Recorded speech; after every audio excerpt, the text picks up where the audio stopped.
सुन न, आज हाम्रो घरमा कोही छैन। आउन अनि हामी सँगै भिडियो हेर्नुपर्छ ल। कुन भिडियो रे? म गुरुबाको च्यानलको सबै भिडियो हेरेर पढेर सकाउनुपर्छ क्या आज। तिम्रो नि म तिम्रो के सोचेको हो तिमीले? म तिमीलाई माया गर्दिनँ। तिम्रो माया मेरो लागि ग्लोबल वार्मिङ जस्तै हो, प्रतिदिन बढेको बढै हुन्छ। हामी नि हाम्रो छोरा या छोरी भएपछि हामी त्यसको नाम क्यान्सर राख्नुपर्छ अनि हामी पनि क्यान्सरलाई बिट गर्छौँ। लो तिमी यो के भन्दैछौ? म अरू केटीलाई हेर्छु। आम्मा तिमी त मेरो लागि 10 आउट अफ 10 हो। मैले टेस्टमा मार्क्स ल्याए जस्तै। हाम्रो हार्ट रेट कति हो थाहा छ तिमीलाई? 60 बिट पर मिनेट।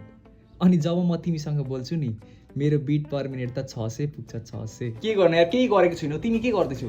ए साँच्ची मैले तिम्रो लागि यहाँ शायरी लेखेको छु यार, पखाल म सुनाउँछु। बप्पाल छ है। ल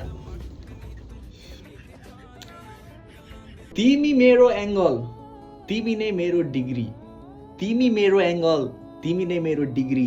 साथ हुँदा मात्र कम्प्लिट हुन्छ हाम्रो जेमेट्री। वाह वाह खोइ वाह वाह। यी राम्रो लागेन ल पख ल। तिम्रो लागि त मैले अर्को पनि लेखेको छु नि त। ल अर्को है त। तिमी मेरो फिजिक्स, म तिम्रो इक्वेसन। तिमी मेरो फिजिक्स, म तिम्रो इक्वेसन। तिमी बिना मेरो लाइफमा नो डेस्टिनेसन। खोइ त वाह वाह खोइ वाह वाह। तिमीलाई त ल ल ल अब अर्को ल। तिमी मेरो प्रोटोन, म इलेक्ट्रोन घुम्ने। तिमी मेरो प्रोटोन, म इलेक्ट्रोन घुम्ने। तिम्रै अर्बिटमा सधैँ मेरो मन झुम्ने। वाह वाह वाह वाह। मैले भने अब तिमी भन्दैनौ। तिमीलाई त कस्तो तिम्रो टेस्ट पख ल। म इमोसनल एकदम अब इमोसनल ल। ल म्युजिक। म एउटा साधारण विद्यार्थी थिएँ। किताबका पाना फर्मुलाहरूमा बाँचेको थिएँ। फिजिक्सको ल, केमिस्ट्रीको रिएक्सन घोक्दै थिए। त्यसपछि तिमी आयो नयाँ च्याप्टर बनेर, जसको इक्वेसनको सल्भ गर्दा जान्थे म हराएर।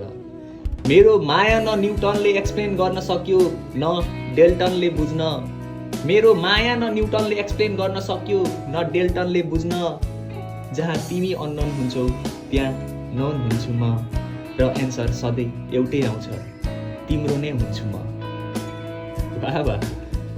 हेलो हेलो के हो? काटिछे त फोन। के हामी टपरहरूको दिल हुँदैन र? हामीलाई पनि त लेख्न मन लाग्छ शायरी। अब मेरो लागि त यही शायरी हो नि त बेस्ट। ठिकै छ अब हामी टपरहरूको के मन हुँदैन र?